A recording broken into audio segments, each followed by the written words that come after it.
Very warm good morning to all the students. आशा करता हूँ कि आप सब ठीक होंगे। मैं रोहित चौधरी, लेक्चरर केमिस्ट्री। आज से कि हमको पता है कि हमने कोऑर्डिनेशन कंपाउंड स्टार्ट किया था और आज हम करेंगे कोऑर्डिनेशन कंपाउंड्स में आगे की कुछ इम्पॉर्टेंट यूनिट्स, जैसे कि है हमारा नेक्स्ट कोऑर्डिनेशन नंबर। अब कोऑर्डिनेशन नंबर क्या होता है? The total number of electron pairs received from ligands directly by central metal atom or ion in a complex through coordinate bonds is called as the coordination number। हमने क्या पढ़ा था? एक complex होता है जिसमें एक सेंट्रल मेटल एटम होता है और उसके आगे पीछे क्या लिगेंड्स होते हैं? लिगेंड्स। लिगेंड्स आपका यूनिडेंटेट भी हो सकता है, बाइडेंटेट, टेट्राडेंटेट, ट्राइडेंटेट, हेक्साडेंटेट, कुछ भी हो सकता है। एक लिगेंड्स वो जो सेंटर मेटल है वो कितने number of electron pairs receive करता है बाय डिफरेंट लिगेंड्स, वो क्या होता है? उसका कोऑर्डिनेशन नंबर। कोऑर्डिनेशन नंबर दिया जाता है number of ligands multiply by density of the ligands, मतलब कितने लिगेंड अटैच है और उस लिगेंड का नेचर कैसा है। For example, complex is AG cyanide 2 negative complex, जहाँ पे कोऑर्डिनेशन नंबर क्या है एजी पॉजिटिव का 2, क्योंकि सनाइड क्या है? एक यूनिडेंटेट लिगेंड है। आर एन ऑक्साल्टो कम्प्लेक्स में कोऑर्डिनेशन नंबर है जो आर एन का वो क्या है? 6, क्योंकि जो ऑक्साल्टो आयन है वो एक डाइडेंटेट लिगेंड है और जहाँ पे कितने हैं? 3, so 3 into 2 6। So cobalt ethyl diamine dichloro complex में कोऑर्डिनेशन नंबर है जो कोबाल्ट का वो क्या है? इथाइल डायमाइन एक बाइडेंटेट लिगेंड है, सो 2 इंटू 2, क्योंकि 2 है तो 2 के साथ मल्टीप्लाई, प्लस क्लोराइड एक यूनिडेंटेट है, plus 2 into 1, so 2 plus 2 4 plus 2 into 1 plus 2, so 4 plus 2 is equal to 6।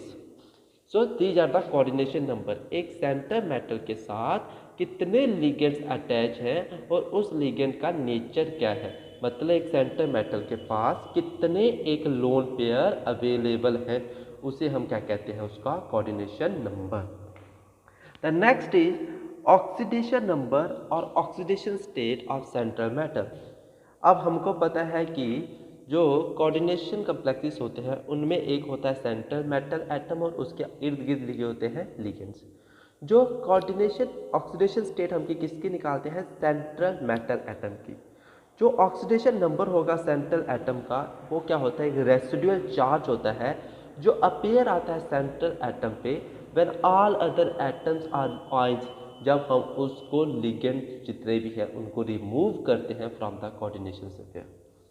हम किसी भी कम्प्लेक्स आयन के चार्ज को पता करें और उसके बेसिस पे हम किसी भी सेंटर मेटल एटम का ऑक्सीडेशन नंबर कैलकुलेट कर सकते हैं। For example, the charge on the complex ion क्या होता है? Oxidation number of metal plus charge on ligands. Example के लिए cobalt ethene diamine chloro nitrato complex, जहाँ पे हमें ऑक्सीडेशन स्टेट निकालनी है किसकी? कोबाल्ट की, सो उसको लेट करते हैं x। इथाइल डायमाइन एक न्यूट्रल लिगेंड है तो उसका चार्ज क्या होगा? 0। क्लोरीन का चार्ज होता है -1 और नाइट्रेटो का चार्ज होता है -1। जो एक न्यूट्रल कम्प्लेक्स है तो क्या होगा? x plus 2 into 0 plus 1 into -1 plus 1 into -1 is equal to 0।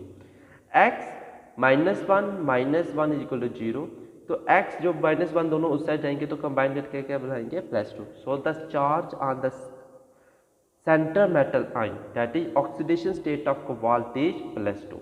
Next is cobalt hexa aqua dichloro complex. Water जो होता है एक न्यूट्रल लिगेंड है जिसके ऊपर कोई चार्ज नहीं होता है, सो हमें कोबाल्ट का निकालना है तो x, वाटर का चार्ज 0, क्लोरीन का -1, therefore x plus 4 into 0 plus 2 into -1 is equal to +1, क्योंकि इसके ऊपर नेट कौन सा चार्ज है? +1, तो +1 आएगा। इसको सॉल्व करेंगे तो कोबाल्ट का ऑक्सीडेशन स्टेट क्या निकलता है? +3। Next is iron cyanide 3 negative complex, तो x is equal to +6 - 1 is equal to -3, x is equal to -6 equal to -3, x की वैल्यू क्या आएगी? +3। The next is what are homoleptic and heteroleptic complex. अगर एक coordination compound में sphere में central atom के इर्द गिर्द सिर्फ एक ही तरह के डोनर एटम्स जहाँ लिगेंड्स लगे हुए हैं, हम उस कॉम्प्लेक्स को कहते हैं homoleptic complex. For example cobalt hexammine 3 positive complex, इसमें जो लिगेंड्स है वो सिर्फ और सिर्फ क्या है, अमोनिया, तो इसलिए ये कॉम्प्लेक्स कैसा हुआ, होमोलिप्टिक कॉम्प्लेक्स। अगर एक कॉम्प्लेक्स में जो मेटल एटम है जो बाउंड है बहुत सारे डोनर ग्रुप के साथ, तो इस कॉम्प्लेक्स को कहते हैं heteroleptic complex. For example cobalt tetra ammonia dichloro complex. Next is the effective atomic number. Sidgwick has calculated the effective atomic number of the metal atom or ion in the coordination complex by using the following relation। किसी भी central metal ion का effective atomic number क्या होता है। Effective atomic number कैसे निकालते हैं हम, atomic number of the metal atom में से उसकी ऑक्सीडेशन स्टेट को माइनस करेंगे plus 2 into coordination number of that metal.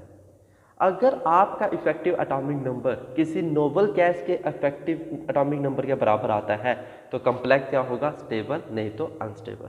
For example is potassium ferrohexacyanide complex, इसमें ऑक्सीडेशन स्टेट है आयरन की +2, एटॉमिक नंबर है आयरन का 26 और कोऑर्डिनेशन नंबर है 6।